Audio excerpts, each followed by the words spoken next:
Hey guys, welcome back to my channel Bansal biology. आज का जो वीडियो है इसमें हम आईआईटी जैम 2023 का पेपर एनालिसिस करने वाले हैं।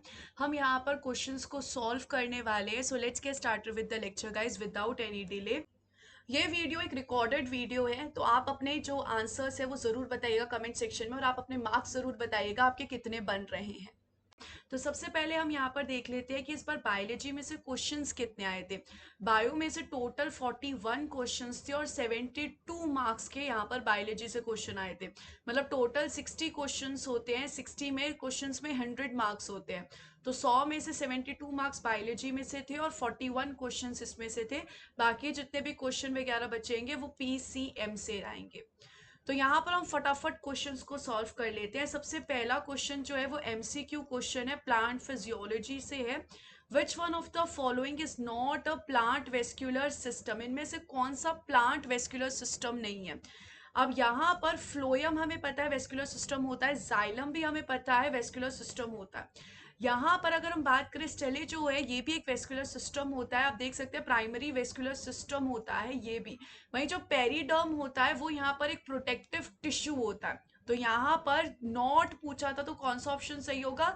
डी ऑप्शन यहाँ पे बिल्कुल सही होगा। वेस्कुलर सिस्टम का काम क्या होता है? प्लांट में एक जगह से दूसरी जगह फूड पहुंचाना या फिर वाटर पहुंचाना। तो यहाँ पर पेरिडर्म ये फंक्शन नहीं करता, ये वेस्कुलर टिश्यू नहीं है। तो इसका fourth D option is absolutely correct. अगर हम नेक्स्ट क्वेश्चन पे चले तो ये क्वेश्चन हमारा है सेल बायोलॉजी से रिलेटेड, साइटोस्केलेटन से एक क्वेश्चन पूछा गया था। क्वेश्चन में यहाँ पे पूछा है which one of the following inhibit polymerisation of tubulin microtubules? अगर हम यहाँ पर देखिए ट्यूब्यूलिन के पॉलीमराइजेशन को हमें इनहिबिट करना है। तो यहाँ पर सबसे पहली बात है थाइमोसिन भी है, लेकिन थाइमोसिन जो है वो तो वर्क ही नहीं करता माइक्रोट्यूब्यूल पे, वो एक्टिन पे वर्क करता है, माइक्रोफिलामेंट पे वर्क करता है। एटीपी नहीं, अब टेक्सोल और विनब्लास्टिन दोनों ही यहाँ पर माइक्रोट्यूब्यूल्स को इनहिबिट करने का काम करते हैं। लेकिन अगर हम यहाँ पर देखें दोनों के इनिबिशन का तरीका अलग है। और यहाँ पर विनब्लास्टिन इस ऑप्शन में सही क्यों है? क्योंकि ये इनहिबिट करता है पॉलीमराइजेशन ऑफ ट्यूब्यूलिन। यहाँ पर देख भी सकते हैं विनब्लास्टिन क्या करेगा? इनिबिशन करेगा ट्यूब्यूलिन पॉलीमराइजेशन इनटू माइक्रोट्यूब्यूल। वहीं टेक्सोल जो है वो स्टेबलाइज करता है और डीपॉलीमराइजेशन को प्रिवेंट करता है। और इन्होंने इनहिबिट पॉलीमराइजेशन पूछा था, तो सी ऑप्शन यहाँ पे सही होगा। अगले क्वेश्चन की तरफ चलें तो ये क्वेश्चन भी प्लांट फिजियोलॉजी से, ट्रिपल रिस्पॉन्स से रिलेटेड ये क्वेश्चन पूछा गया। प्लांट्स में ट्रिपल रिस्पॉन्स कौन करवाता है? बहुत ही आसान क्वेश्चन है गाइस। ये सारे क्वेश्चंस जो है हमारे कॉपी नोट्स से हैं, जो हमने आपको दिए थे, प्रोवाइड किए थे मैंने आपको। हमने यहाँ पे देखा था इथाइलिन जो है वो ट्रिपल रिस्पॉन्स करवाता है। ट्रिपल रिस्पॉन्स का मतलब क्या है? मोटा हो जाता है, छोटा हो जाता है, ये सब हमने देखा था। शॉर्टनिंग हो जाती है, थिकनिंग हो जाती है, कर्वेचर ऑफ एपिकल हुक्स हो जाता है। तो ये सारी चीजें हमारे नोट से ही आई है। अगर हम नेक्स्ट क्वेश्चन पे चले, विच of the following is transcribed by RNA polymerase 3 in eukaryotes? इसकी तो यहाँ पर इस चैनल पे ट्रिक भी है, जिसमें हमने देखा था रागिनी मैं तेरा, जिसमें जो आरआरएनए है वो आरएनए पॉलीमरेज 1 करवाता है सिंथेसाइज, आरएनए पॉलीमरेज 2 यहाँ पर एमआरएनए के सिंथेसिस करवाता है मैं, और आरएनए पॉलीमरेज 3 टीआरएनए के सिंथेसिस करवाता है। तो बी ऑप्शन यहाँ पे बिल्कुल सही है।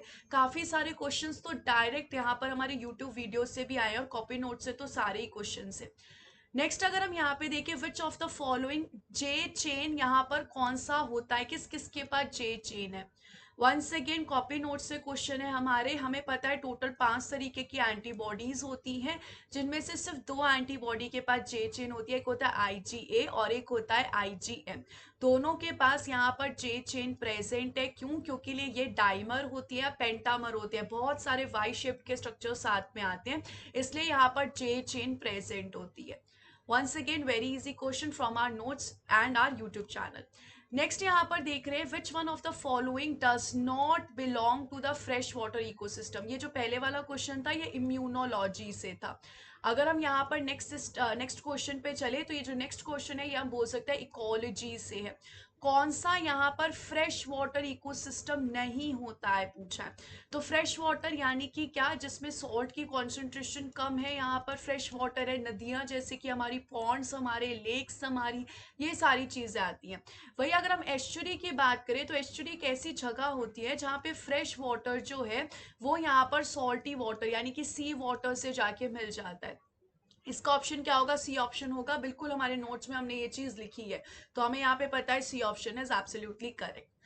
If you move towards the next question, ये क्वेश्चन जो है हम यहाँ पर कह सकते हैं आरडीटी से यानी कि बायोटेक्नोलॉजी से ये क्वेश्चन आया है। यहाँ पर बोल रहा है कि restriction enzymes that recognises the same nucleotide sequence but cleave at different positions is called as.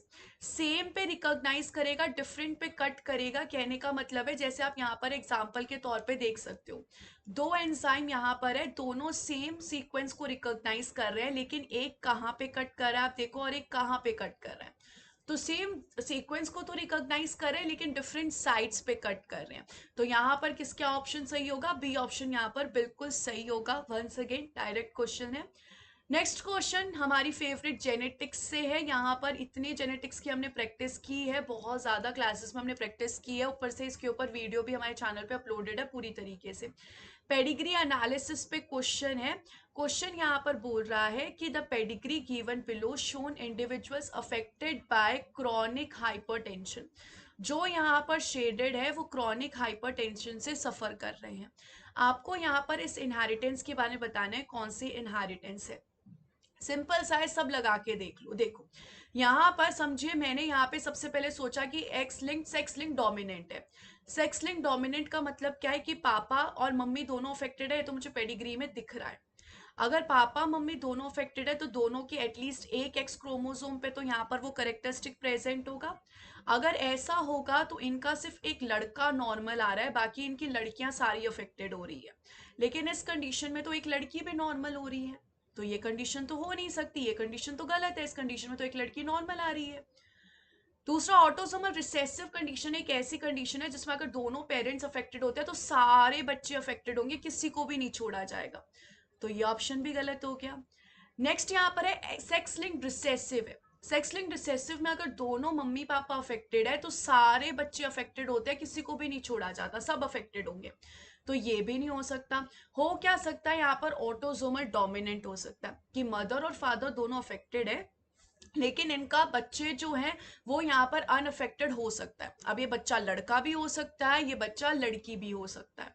तो यहाँ पर ए ऑप्शन जो होगा वो बिल्कुल एक्यूरेट आ रहा है यहाँ पे। अगर हम यहाँ पे नेक्स्ट क्वेश्चन पे चलें तो नेक्स्ट क्वेश्चन भी यहाँ पर जेनेटिक्स से था। ये क्वेश्चन भी बहुत आसान है, हमारे नोट से आया, डायरेक्ट हमारे नोट से आया। अगर हम यहाँ पर देखें, यहाँ पर इसमें क्या पूछा गया है? इसमें पूछा गया है कि आपने कैपिटल वाई स्मॉल वाई को क्रॉस किया है। F1 जनरेशन में आपको बताना है कि यहाँ पर होमोजाइगस कितने होंगे। सबसे पहली बात है, अगर मैं स्मॉल वाई को क्रॉस कर रही हूँ तो एक भी होमोजाइगस नहीं आएगा, सारे हेटेरोजाइगस आएंगे। हो ही नहीं सकता कोई होमोजाइगस आए। सी ऑप्शन यहाँ पे सही होगा। If you move towards the next question यहाँ पर सेल बायोलॉजी से आया है। वंस अगेन कॉपी नोट से पूरा क्वेश्चन है। यहाँ पर आपको जीवन चेक पॉइंट के बारे में पूछा है, आपको यहाँ पर इनकरेक्ट बताना है। अगर हम यहाँ पर इनकरेक्ट पूछ रहा है जीवन चेक पॉइंट के बारे में, तो सबसे पहले ये जीवन चेक पॉइंट होता कैसे है? हमारी सेल साइकिल होती है, उसमें सबसे पहले जीवन फेज होता है, फिर एस फेज होता है, फिर G2 फेज होता है, फिर M फेज होता है। जीवन फेज के जस्ट जब एंड होने वाला होता है जीवन फेज, उसके उधर प्रेजेंट होता है जीवन चेक पॉइंट।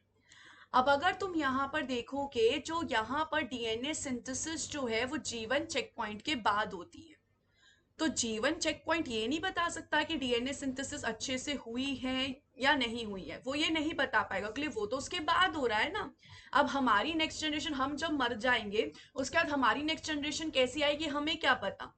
तो यहाँ पर अब जीवन चेक पॉइंट से रिलेटेड आपको इनकरेक्ट स्टेटमेंट बतानी थी कि cell assures that existence of favourable extracellular environment, कि एक्स्ट्रा सेल्यूलर एनवायरनमेंट उसके आसपास का एनवायरनमेंट बिल्कुल सही है ना। ऐसा पता चला कि एनवायरनमेंट बाहर डैमेजिंग एनवायरनमेंट और सेल बोल रहा है कि नहीं नहीं मैं तो यहाँ पर डिवीजन करूंगा, ऐसा तो नहीं होगा। तो पूरे अच्छे से देखा जाएगा तभी सेल सेल डिवीजन में जाता है, अगर उसका एनवायरनमेंट बिल्कुल सही हो। सेल्स मतलब, तो यहाँ पर ये वाली जो चीज है बिल्कुल करेक्ट है कि सेल एश्योर करता है तभी वो सेल साइकिल में जाता है, और हमें इनकरेक्ट पूछा था। Cell assures the damage DNA are directed for repair mechanism, बिल्कुल सही बात है। अगर जीवन फेज में पता चल गया कि डीएनए सही नहीं है, डीएनए डैमेज है, तो उसको रिपेयर में डाल दिया जाता है। Cell assures that DNA has no damage, बिल्कुल सही बात है। अगर डैमेज होगा तो उसको रिपेयर मैकेनिज्म में डाल देगा ना, अगर रिपेयर मैकेनिज्म में नहीं डाला गया यानी कि कोई डैमेज नहीं है। वही cell assures complete replication of DNA, ये कैसे बताएगा भाई? वो बोलेगा मैं कैसे बताऊं, मेरे बाद होगी डीएनए रेप्लिकेशन, बाद के चेक पॉइंट थोड़ी सोएंगे, वो भी तो कुछ काम करेंगे। तो यहाँ पर C option will be absolutely correct, cell cycle से क्वेश्चन था। नेक्स्ट क्वेश्चन अगर हम यहाँ पे देखिए, वंस अगेन सेल बायोलॉजी से क्वेश्चन है, बहुत आसान क्वेश्चन है, जिसने हमसे पढ़ा है, हमारे नोट से ही क्वेश्चन है ये भी। विच one of the following statement is correct about solute transport across membrane? ये वीडियो तो मेरे यूट्यूब पे भी अपलोडेड है बंसल बायोलॉजी पे, कि यहाँ पर कौन सा यहाँ पे ट्रांसपोर्ट से रिलेटेड स्टेटमेंट करेक्ट है। अगर हम यहाँ पर देखें, यहाँ पर हमें दिया गया है passive transport decreases the activation energy and does not facilitate the transport of polar compounds। कह रहा है कि जो पैसिव ट्रांसपोर्ट होता है वो डिक्रीज कर देता है एक्टिव एनर्जी को और फैसिलिटेट नहीं करता है पोलार कंपाउंड्स को। तो यहाँ पर अगर पोलार ट्रांसपोर्ट नहीं हो रहे हैं मॉलिक्यूल्स, तो क्या वो सिर्फ और सिर्फ एक्टिव ट्रांसपोर्टर्स के थ्रू जाएंगे, पैसिव ट्रांसपोर्टर्स के थ्रू नहीं जाएंगे? How was it possible? आप लोग बताइए कि अगर सोडियम का कॉन्सेंट्रेशन सेल्स के बाहर ज्यादा होता है और सेल के अंदर कम होता है, अब सोडियम को अगर अंदर आना है तो उसको ट्रांसपोर्टर को यूज करना पड़ेगा ना, और ये हाई कॉन्सेंट्रेशन से लो कॉन्सेंट्रेशन पे जा रहा है, यानी कि पैसिव ट्रांसपोर्टर चाहिए होंगे। तो सोडियम बोल रहा है कि मैं सेल के अंदर नहीं आऊं, मतलब मुझे तुम बुलाओगे ही नहीं, नहीं पॉसिबल ना, तो यहाँ पर ये गलत हो गया। P type ATPase get reversibly phosphorylated as a part of transport cycle, बिल्कुल सही ऑप्शन है। क्लास में हमने यहाँ पर ये चीज पढ़ी भी है, बिल्कुल अच्छे से हमने पढ़ी है कि यहाँ पर जो एस्पार्टेट होता है उसको फॉस्फोराइलेट किया जाता है, और यहाँ पर एस्पार्टेट जो है वो डीफॉस्फोराइलेशन में भी जाता है। यहाँ पर आप इस डायग्राम में भी सेम चीज चेक कर सकते हो, यहाँ पर भी सेम वही चीज दिखाई गई है। आप यहाँ पर देख सकते हैं कि यहाँ पर फॉस्फोराइलेशन हो रहा है, एटीपी आ रहा है, फॉस्फोराइलेशन किया जा रहा है और फॉस्फोराइलेशन निकाला भी जा रहा है, यानी कि ये प्रोसेस यहाँ पर किस तरीके का चल रहा है, ये प्रोसेस यहाँ पर रिवर्सिबल प्रोसेस चल रहा है। तो ये ऑप्शन बिल्कुल सही हो गया, B option is absolutely correct. तो इसका क्या आंसर हो गया? बी ऑप्शन सही हो गया। नेक्स्ट क्वेश्चन पे चले। नेक्स्ट क्वेश्चन हमारा यहाँ पर है टेक्निक से, बहुत आसान सा क्वेश्चन है। In southern blot technique, which one of the following is used to detect a desired DNA fragment? Southern blotting में डिजायर डीएनए फ्रेगमेंट हम किस तरीके से निकालते हैं? टेक्निक में हम लोगों ने पढ़ा था, हम डीएनए प्रोब को यूज करते हैं, फिर उसको ऑटो रेडियोग्राफी में डालेंगे ताकि हमें यहाँ पर बैंड्स दिख जाए आराम से फ्लोरोसेंस की वजह से। तो यहाँ पर D option is absolutely correct. Let's move towards the next question. ये क्वेश्चन हमें पूछा गया मॉलिक्यूलर बायोलॉजी से, हमने इन डिटेल ये पढ़ा है चैनल पे, इन सब के वीडियोस भी अपलोडेड है बंसल बायोलॉजी के, यहाँ पर सारे रिपेयर्स अपलोडेड है, आप चेक भी कर सकते हो, और हमने यहाँ पर अच्छे से नोट्स भी बनाए हैं इसके। अगर हम यहाँ पर देखिए, मिसमैच रिपेयर जो है इसमें म्यूट एल आता है, एस आता है और एच आता है। एस ढूंढता है, एच एंडोन्यूक्लियस करता है, हमने पढ़ा है। पी का जैसे ही फोर्थ हुआ ये मैंने कट कर दिया। बेस एक्सीशन रिपेयर जो है उसमें डीएनए ग्लाइकोसाइलेज आता है और एक बॉन्ड को तोड़ता है, शुगर और हमारा जो एडिनिन ग्वानिन जो भी होगा उसके साथ का बॉन्ड तोड़ता है। तो यहाँ पर क्यू का जैसे ही फर्स्ट हो गया ये भी मैंने कट कर दिया। नेक्स्ट न्यूक्लियोटाइड एक्सीशन रिपेयर जो है 14 न्यूक्लियोटाइड्स को रिमूव करता है, दो जगह कट करता है, UVRC, we have studied that. R का जैसे ही सेकेंड हो गया, बी ऑप्शन यहाँ पे सही हो जाएगा। तो मॉलिक्यूलर बायोलॉजी का ये आसान सा क्वेश्चन था। अगला क्वेश्चन हमारा, आप बोल सकते हो मॉलिक्यूलर माइक्रोबायोलॉजी से आप इस क्वेश्चन को बोलिएगा, बिल्कुल माइक्रोबायोलॉजी से क्वेश्चन है। टेबल हम यहाँ पे प्रोवाइड करते हैं, नोट्स के टाइम मैंने तुम लोग को टेबल भी प्रोवाइड की थी कि डायरेक्ट क्वेश्चन है। यहाँ पर हमें पता है पैलिडम जो होता है वो एक एसटीडी करवाता है जिसका नाम होता है सिफिलिस। पी का जैसे ही फोर्थ हुआ, मेरा ए ऑप्शन सही हो गया। आपको एक भी चीज पता थी तो आप यहाँ पे इस क्वेश्चन को आराम से कर लेते। तो यहाँ पर कौन सा ऑप्शन सही हो गया? A option is absolutely correct. अगर हम नेक्स्ट क्वेश्चन की तरफ चले, नेक्स्ट क्वेश्चन आपका एनिमल फिजियोलॉजी से आप बोल सकते हो। Once again match the column है, बहुत कॉमन सेंस का क्वेश्चन है ये। यहाँ पर भी अगर आपने क्लासेस अटेंड किए तो आपको पता है, अगर आप मेरे साथ पढ़े हो तो आपको पता है इंटरफेरॉन के टाइम, मैंने एग्जाम्पल भी दिया था आपको, इंटरफेरॉन के टाइम हम क्या करते हैं, अगर हमारे घर में चोर घुस आया है लेकिन हम हमारी बाजू वाली को बोल देते हैं कि आंटी चोर आ गया है, अपने घर को बंद कर लो, तो इंटरफेरॉन क्या करता है यहाँ पर, स्टिम्युलेट करता है सेल्स को इनिबिट करने के लिए रेप्लिकेशन को, कि यहाँ पर भाई वायरल रेप्लिकेशन को इनिबिट कर दो, अपने दरवाजे बंद कर लो ताकि तुम्हारा वायरस जो है तुम्हारे घर पे ना आ पाए। एस का जैसे ही फोर्थ हुआ, यहाँ पर ए ऑप्शन बिल्कुल सही हो गया। या फिर बेसिक सा हमने ये पता है, हम एंडोक्राइनोलॉजी में एरिथ्रोपोएटिन पढ़ते हैं, हमें पता है एरिथ्रोपोएटिन आरबीसी का डिवीजन करवाता है। और अनेमिया कब होता है, जब आरबीसी का अमाउंट कम हो जाता है। तो अगर मैं यहाँ पर एरिथ्रोपोएटिन दे दूंगी तो वो आरबीसी का अमाउंट बढ़ा देगा। तो यहाँ पर भी कौन सा ए ऑप्शन डायरेक्टली सही है, हमने क्लास में पढ़ा है। नेक्स्ट क्वेश्चन वंस अगेन एक बहुत इजी क्वेश्चन है, एनिमल फिजियोलॉजी का है ये। असर्शन एंड रीजन से रिलेटेड है। The cardiovascular organisation called double circulation provides vigorous blood flow of blood to the brain muscle and other organs, कि हमारी बॉडी में डबल सर्कुलेशन होता है जिसकी वजह से हमारा जो ब्लड है वो आराम से फ्लो होता है, विग्रस फ्लो होता है ब्रेन में, मसल में और अलग और बाकी के ऑर्गन्स में। The blood is pumped a second time after it loses pressure in the capillary beds of the lung or skin. कह रहा है कि सेकेंड टाइम ब्लड तब पंप किया जाता है जब प्रेशर जो है लूज हो जाता है कैपिलरी बेड से। भाई हमारे बॉडी में ब्लड दो बार इसलिए पंप किया जाता है क्योंकि एक बार यहाँ पर उसको लंग्स में जाना है ऑक्सीजनेटेड होने के लिए, और दूसरी बार उसको बॉडी में जाना है। बॉडी में क्यों जाना है, यहाँ पर ऑक्सीजनेटेड ब्लड को बॉडी में लेकर जाता है वो। तो यहाँ पर कैसा होता है डबल सर्कुलेशन, हम इसको क्यों कहते हैं, क्योंकि यहाँ पर लंग्स में जा रहा है, बॉडी में जा रहा है। ऐसा तो कुछ होता ही नहीं है भाई, कैपिलरी का तो कुछ भी यहाँ पर कुछ रिलेशन ही नहीं है यहाँ पर कि कैपिलरी का प्रेशर लॉस हो गया इसलिए होता है। तो यहाँ पर कौन सा ऑप्शन सही होगा, यहाँ पर डी ऑप्शन जो होगा वो वही सही होगा। अगर हम अगले क्वेश्चन की तरफ जाएं, वंस अगेन यहाँ पर ये क्वेश्चन जो है कहाँ से है, सेल बायोलॉजी से क्वेश्चन है। हमने सिग्नलिंग सेल बायोलॉजी में देखी है, वीडियो बंसल बायोलॉजी चैनल पे भी आपको मिल जाएगा इस सिग्नलिंग का। हम कब यूज करते हैं इसको, जब हमें ब्लड प्रेशर यहाँ पर क्या करना होता है, मेंटेन करना होता है, तब हम नाइट्रिक ऑक्साइड को बुलाते हैं। नाइट्रिक ऑक्साइड क्या है, गैस है। हमें पता है गैस जो है वो प्लाज्मा मेम्ब्रेन को आराम से क्रॉस कर सकती है और कहीं पे भी आ जा सकती है। तो ये पैराक्राइन सिग्नलिंग भी कर सकती है और ऑटोक्राइन सिग्नलिंग भी कर सकती है, यानी कि खुद की सिग्नलिंग भी चला सकती है, खुद के सेल की भी, और किसी और सेल के पास जाएगी तो उसकी सिग्नलिंग भी चला सकती है। बिल्कुल सही बात है। यहाँ पर आप देख भी सकते हैं नाइट्रिक ऑक्साइड जो है वो ग्वानाइल सिंथेटेज को एक्टिवेट करके अपना काम करवाती है। दूसरी तरफ नाइट्रिक ऑक्साइड जो है बहुत रिएक्टिव होती है और कुछ टाइम के लिए ही प्रेजेंट होती है। बिल्कुल सही बात है, काफी रिएक्टिव होती है इसलिए ज्यादा दूर तक जा भी नहीं पाती है। तो यहाँ पर ए ऑप्शन जो है वो बिल्कुल सही होगा। Let's move towards the next question. Next question अगर हम यहाँ पे देखें, प्लांट फिजियोलॉजी का डायरेक्ट क्वेश्चन है। हमने तो इसमें कितने अच्छे से क्रिप्टोक्रोम्स, फाइटोक्रोम्स, फोटोट्रोपिन्स को अच्छे से पढ़ा है।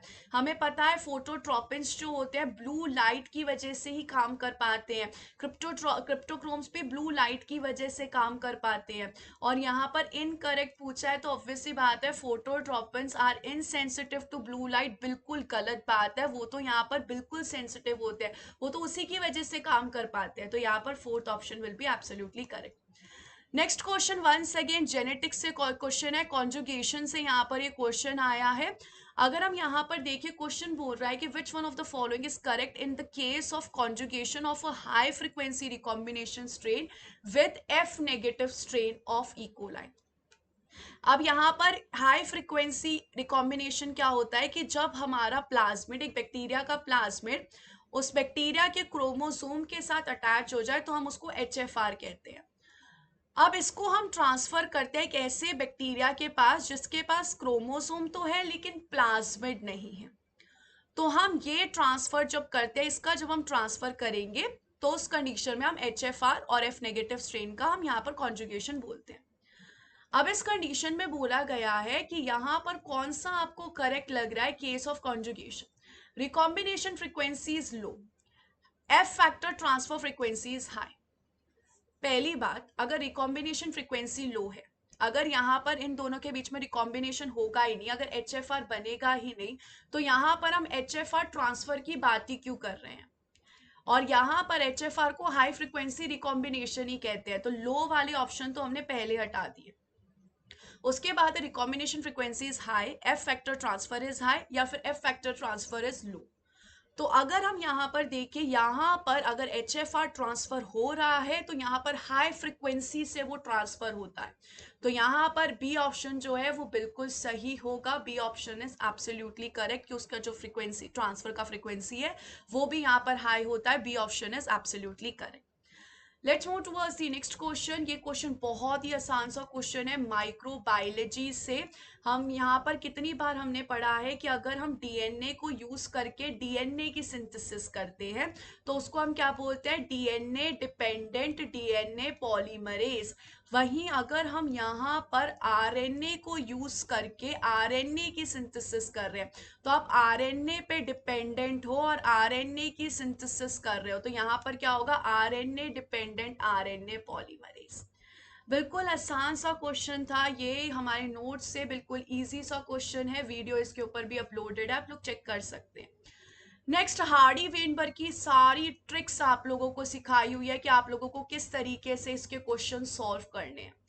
यहाँ पर आपको बोला गया टेस्टर्स है 2, टोटल इंडिविजुअल्स हैं 400, जो टेस्ट नहीं कर पा रहे वो 64 है। आपको यहाँ पर हेटेरोजाइगस का नंबर बताना है। आपको यहाँ पर जीनोटिपिक नंबर दिया हुआ है नॉन टेस्टर्स का, आपको पूरी तरीके से बता रखा है कैसे सॉल्व करना है। टोटल आपको दिया है, जीनोटिपिक नंबर आपको दिया है। जीनोटिपिक नंबर से सबसे पहले मैंने आप लोगों को सिखाया था अलीलिक फ्रीक्वेंसी फाइंड आउट करो। जीनोटिपिक नंबर से पहले जीनोटिपिक फ्रीक्वेंसी फाइंड आउट करेंगे, जो जीनोटिपिक नंबर दिया उसको टोटल से डिवाइड कर देंगे, इससे हमारे पास जीनोटिपिक फ्रीक्वेंसी आ जाएगी। उसके बाद एलीलिक फ्रीक्वेंसी स्क्वायर रूट करके फाइंड आउट कर सकते हैं। एक की एलीलिक फ्रीक्वेंसी आ गई, दूसरी के इस फॉर्मूला से आप आराम से फाइंड आउट कर लोगे। उसके बाद आपको इंडिविजुअल बताने थे, 2pq यहाँ पर हेटेरोजाइगस का फॉर्मूला होता है, और आपको इंडिविजुअल्स बताने यानी कि जीनोटिपिक नंबर बताना है, तो टोटल से आपको मल्टीप्लाई करना पड़ेगा। D option is absolutely correct.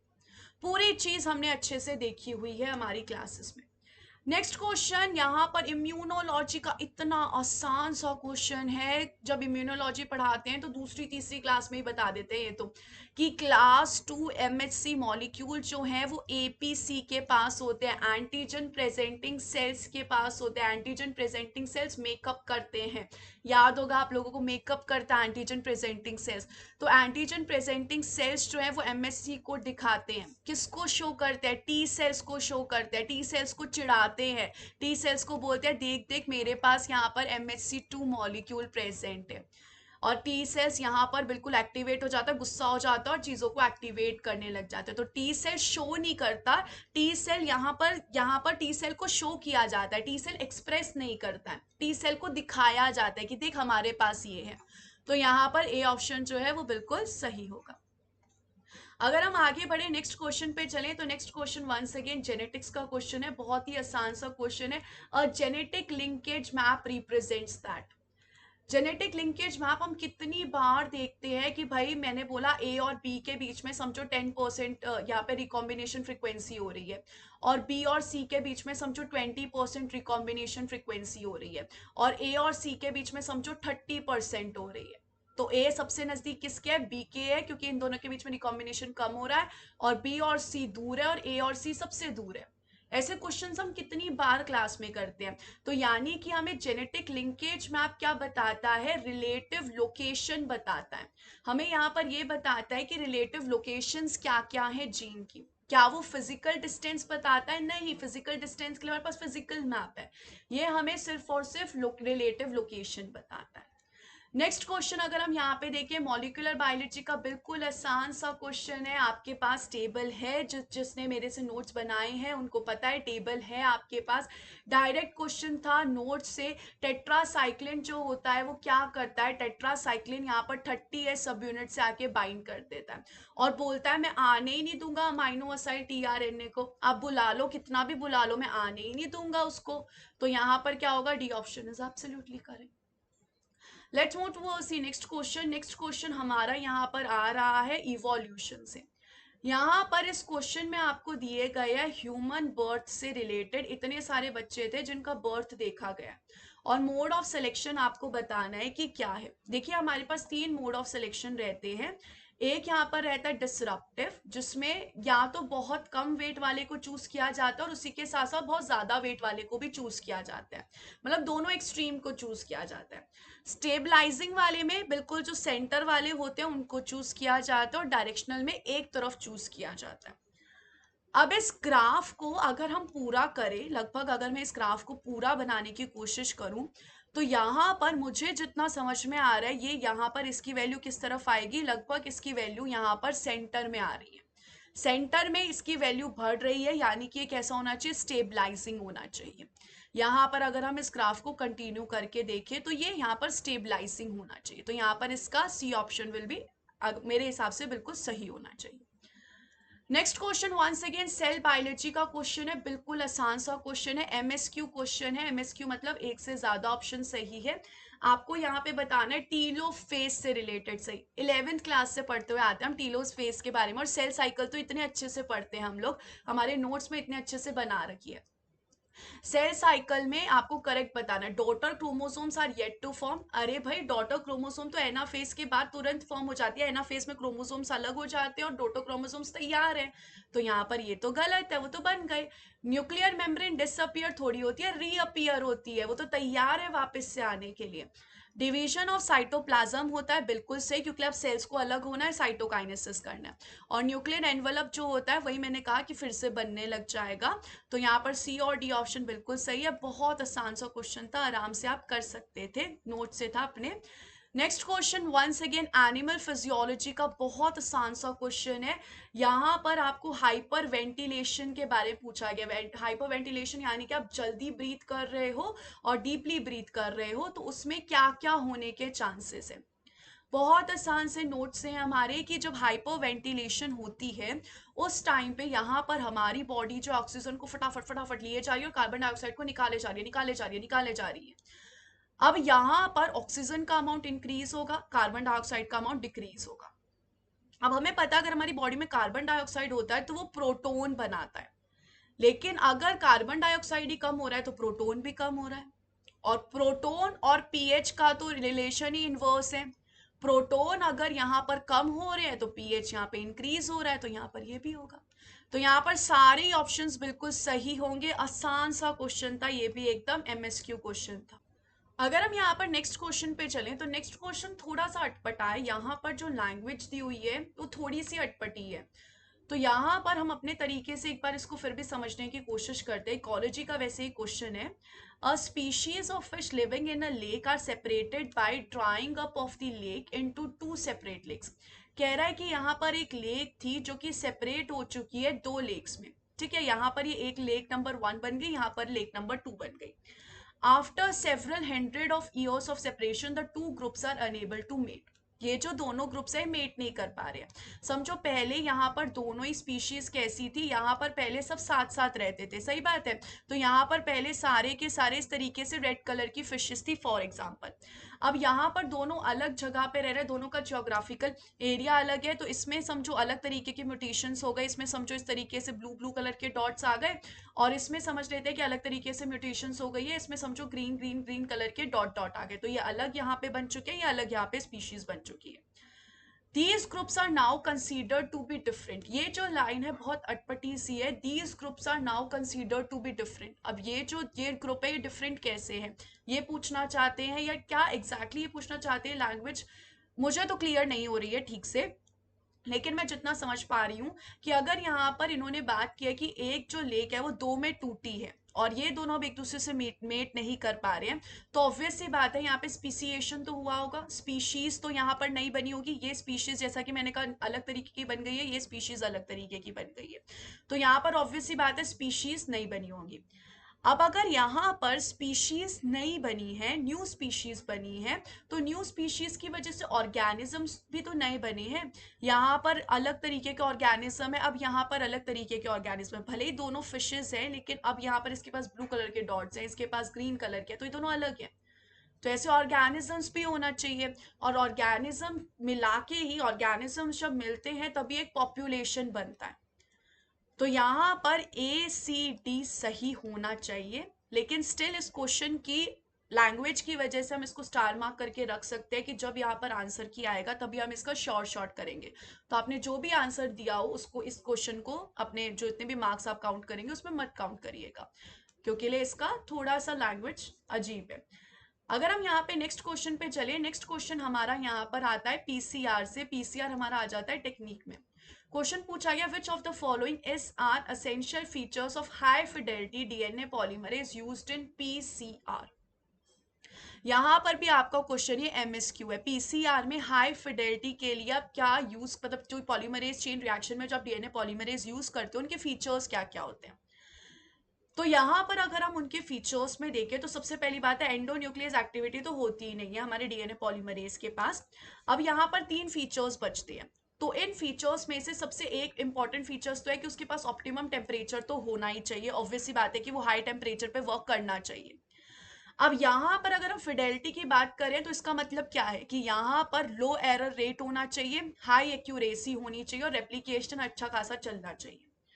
तो यहाँ पर हमने देख लिया कि उसके पास यहाँ पर ऑप्टिमम टेम्परेचर होना चाहिए, एंडोन्यूक्लियस एक्टिविटी होती नहीं है, 5' to 3' एक्सोन्यूक्लियस एक्टिविटी भी नहीं होती, क्योंकि 5' to 3' एक्सोन्यूक्लियस एक्टिविटी तो प्राइमर को रिमूव करने के लिए होती है और पीसीआर में हम ऐसा कुछ करते नहीं है।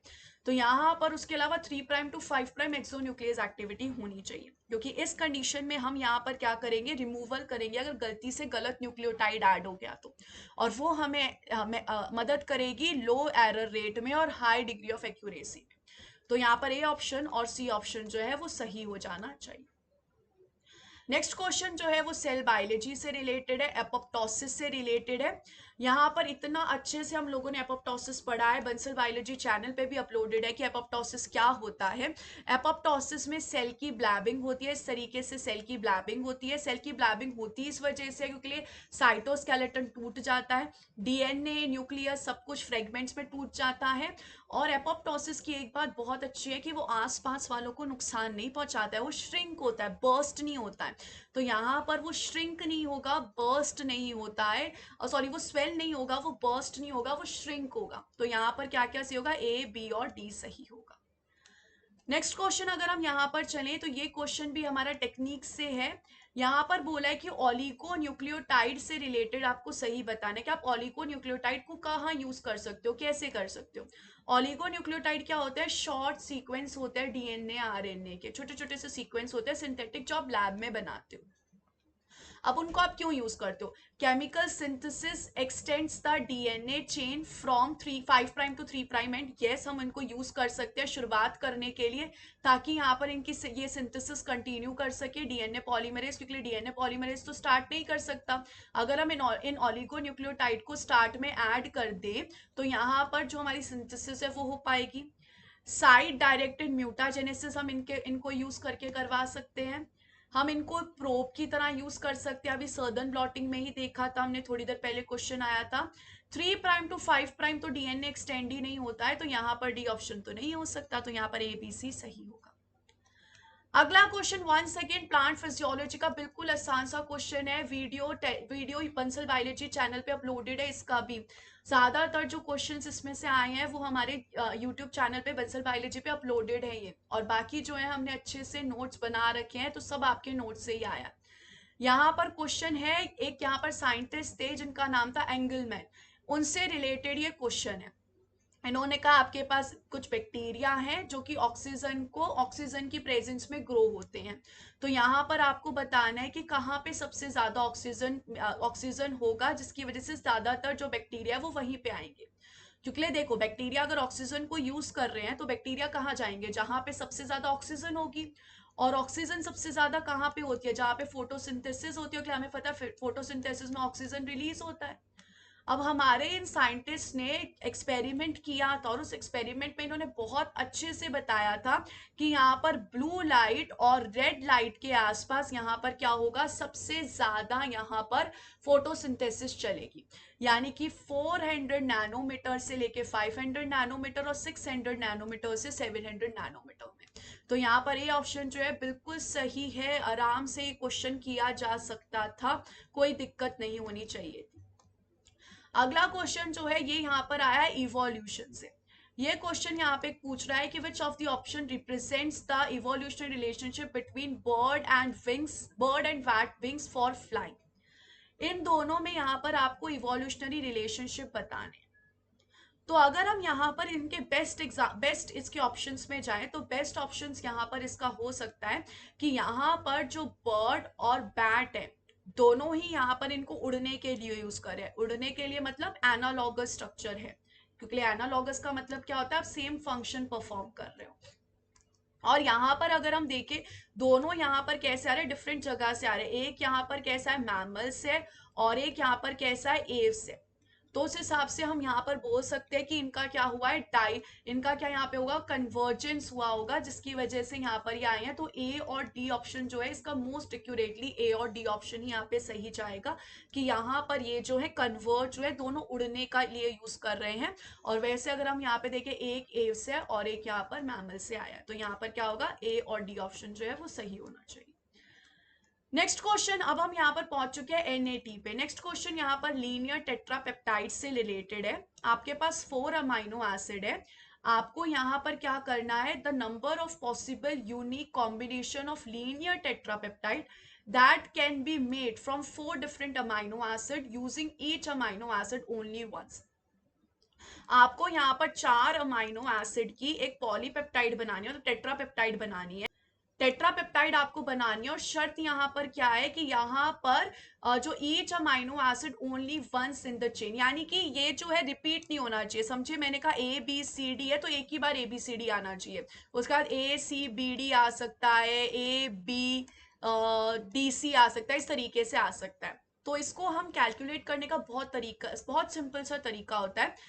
4 into 3 into 2 into 1 करके हम कर सकते हैं। अगर हमें 5 बोला जाता तो हम करते 5 into 4 into 3 into 2 into 1। यहाँ पे हमें 4 दिया गया है तो हम 4 के लिए करेंगे, क्या आंसर होगा, 24। डायरेक्ट क्वेश्चन था।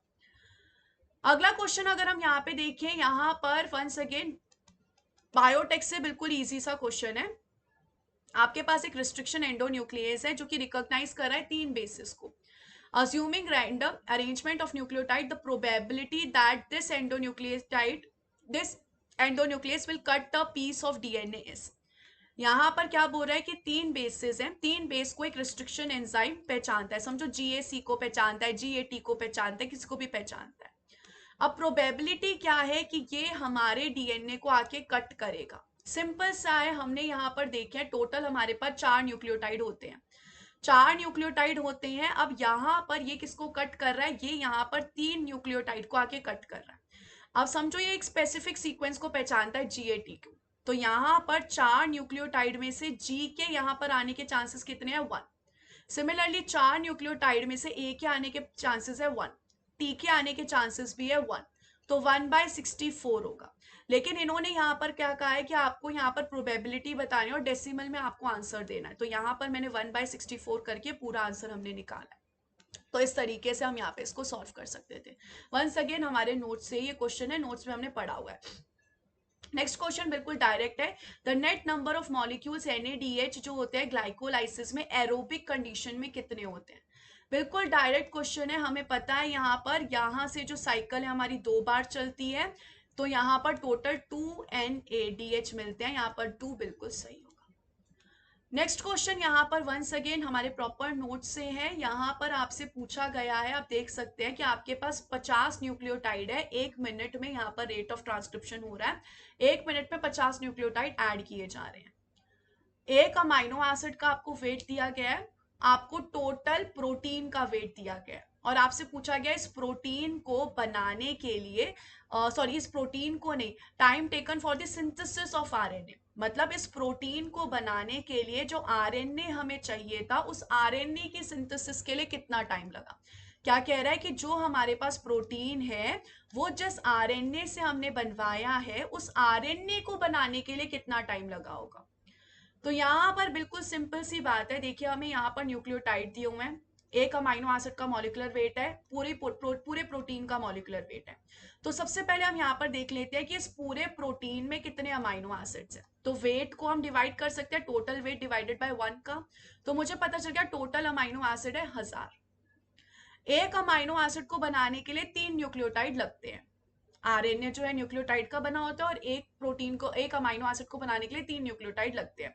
तो टोटल कितने न्यूक्लियोटाइड हो गए? 3000। अब इन्होंने बोल रखा है कि 1 मिनट लगता है 50 न्यूक्लियोटाइड को ऐड करने के लिए। तो 3000 न्यूक्लियोटाइड को ऐड करने के लिए कितना टाइम लगेगा, डिवाइड करके देख लेंगे, 60 मिनट्स हो जाएगा। 1 आवर 60 मिनट्स, बिल्कुल, मतलब 1 आवर, या फिर हम बोल सकते हैं 60 मिनट्स। तो यहाँ पर 60 मिनट बिल्कुल सही है, आराम से हमारा क्वेश्चन का आंसर आ गया। नेक्स्ट क्वेश्चन यहाँ पर वंस अगेन माइक्रोबायोलॉजी से है, वीडियो इस पे भी अपलोडेड है बंसल बायोलॉजी में। हमने नोट्स में एक क्वेश्चन कितनी बार सॉल्व किया, कितनी बार, कि डबलिंग टाइम यहाँ पर 30 मिनट्स का है, टोटल टाइम यहाँ पर 4 घंटे है। आपसे पूछा गया है कि 4 घंटे के बाद कितने सेल्स होंगे अगर आपने शुरुआत की है 2 सेल के साथ। तो यहाँ पर आपको एन नॉट दिया हुआ है, शुरुआत आपने की थी 2 सेल के साथ, आपको जनरेशन टाइम दिया हुआ है 30 मिनट की, हर 30 मिनट के बाद सेल डिवाइड हो रहा है, और टोटल टाइम है यहाँ पे 240।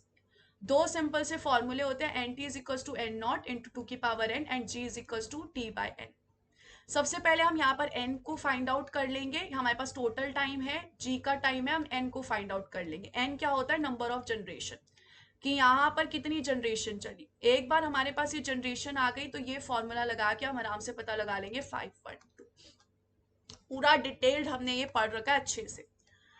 नेक्स्ट क्वेश्चन अगर हम यहाँ पर देखिए तो नेक्स्ट क्वेश्चन हमारा बायोकेमिस्ट्री से है। यहाँ पे बोला गया है कि अगर एटीपी हाइड्रोलाइसिस जब हम कर रहे हैं तो उसमें डेल्टा जी की वैल्यू आपके पास इतनी है और के इक्विलिब्रियम की वैल्यू आपके पास इतनी है। वहीं जब आप यहाँ पर एंजाइमेटिक हाइड्रोलाइसिस कर रहे हैं, ग्लूकोज 6 फॉस्फेट से ग्लूकोज और फॉस्फेट बना रहे हैं, तो उसके लिए डेल्टा जी इतना है और के इक्विलिब्रियम इतना है। अब आपको यहाँ पे फाइंड आउट करना है delta G value of a reaction जब आप ग्लूकोज 6 फॉस्फेट बना रहे हो from glucose and ATP by hexokinase. तो उसके लिए यहाँ पर डेल्टा जी क्या होगी, आपको सिर्फ इतनी सी बात फाइंड आउट करनी। तो देखो सबसे पहले इन्होंने क्या दिया हुआ है, इन्होंने आपको एटीपी हाइड्रोलाइसिस की डेल्टा जी की वैल्यू दी हुई है। उसी के साथ साथ जब glucose 6 phosphate, enzymatic hydrolysis of glucose 6 phosphate से जब आप ग्लूकोज प्लस फॉस्फेट बनाते हो उसकी वैल्यू आपको डेल्टा जी की दी हुई है। आपको निकालना क्या है, आपको निकालना है कि जब the delta G value of a reaction of glucose 6 phosphate, मतलब जब ग्लूकोज प्लस फॉस्फेट को मिला के आप ग्लूकोज 6 फॉस्फेट बनाते हो तो उसमें जो डेल्टा जी आपको चाहिए वो बताना है आपको। तो एडीपी हाइड्रोलाइसिस की वैल्यू आपके पास प्रेजेंट है, ग्लूकोज 6 फॉस्फेट से ग्लूकोज जब बन रहा है यानी कि टूट रहा है उसकी वैल्यू आपके पास प्रेजेंट है। आपको delta G value find out तो करनी है लेकिन आपको उल्टी की फाइंड आउट करनी है। कहने का मतलब है आपको ग्लूकोज प्लस फॉस्फेट से ग्लूकोज 6 फॉस्फेट बनाना है। तो यहाँ पर जो आपको -13.18 दिया है उसको हमें उल्टा करना पड़ेगा और क्या बनाना पड़ेगा, +13.18। और इस स्टेप पे जब हम यहाँ पर ग्लूकोज प्लस फॉस्फेट से हम यहाँ पर क्या बना रहे हैं, ग्लूकोज 6 फॉस्फेट बना रहे हैं, तब एटीपी हाइड्रोलाइसिस तो होती है, तो उसकी वैल्यू हम ऐसी की ऐसी रखेंगे। तो यहाँ पर हमारे पास कितना आंसर आ जाएगा, हमारे पास ये आंसर आ जाएगा, सिंपली आप इसको सॉल्व कर सकते थे।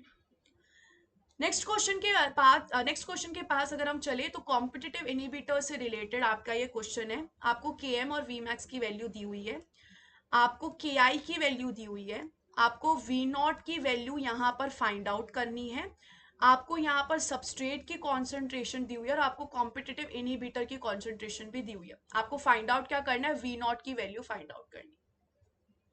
जब यहाँ पर हम कॉम्पिटिटिव इनहिबिटर से रिलेटेड बात करते हैं तो कॉम्पिटिटिव इनहिबिटर से रिलेटेड एक सिंपल सा फॉर्मूला होता है जो आप यहाँ पर देख सकते हैं। यहाँ पर सिंपल सा ये हमारा फॉर्मूला होता है। नॉर्मली हमारा क्या फॉर्मूला होता है, V nought is equals to, यहाँ पर होता है V max S upon K M plus S. लेकिन जब हम यहाँ पर कॉम्पिटिटिव इनहिबिटर की बात करते हैं तो इनहिबिशन कोफिशिएंट हमें और ऐड करना पड़ता है। तो अब हमारे पास इस वैल्यू में क्या क्या दिया हुआ है, देखो के एम दिया हुआ है, वी मैक्स दिया हुआ है, सबस्ट्रेट कॉन्सेंट्रेशन दी हुई है, लेकिन हमें यहाँ पर इनहिबिशन कोफिशिएंट की वैल्यू निकालनी पड़ेगी। अब इनहिबिशन कोफिशिएंट की वैल्यू निकालने के लिए हमें यहाँ पर क्या चाहिए होगा, हमें यहाँ पर आई और के आई की वैल्यू चाहिए। हमें कॉम्पिटिटिव इनहिबिटर की वैल्यू दी हुई है, हमें यहाँ पर के आई की वैल्यू दी हुई है। इससे हम यहाँ पर एल्फा की वैल्यू आराम से कैलकुलेट कर सकते हैं। एक बार मेरे पास अल्फा की वैल्यू आ गई तो मैं सारी वैल्यूज को यहाँ पर पुट कर सकती हूँ और इसके बाद मेरे पास आंसर आ जाएगा। ध्यान रखिएगा यहाँ पर 2 डेसिमल में हमको आंसर दिया तो हमें 2 डेसिमल में इस आंसर को निकालना था। सो गाइज यही थे हमारे क्वेश्चन प्रैक्टिस सेशन। उम्मीद है कि आपका इस बार का एग्जामिनेशन बहुत अच्छा गया होगा। अगर अभी भी आपका एग्जामिनेशन आपको लग रहा है कि आपको अभी इतना अच्छा नहीं लग रहा है तो अभी भी आपके पास और एग्जाम्स है, गैट भी है, सीयूईटी है, एम्स है, बहुत सारे एग्जाम्स आपकी बाहें फैलाए खड़े हैं। तो आप उनके लिए अच्छे से प्रिपेयर कीजिए और मुझे पता है आप बहुत अच्छी जगह पहुंचेंगे। तो wish you all the very best guys, take care.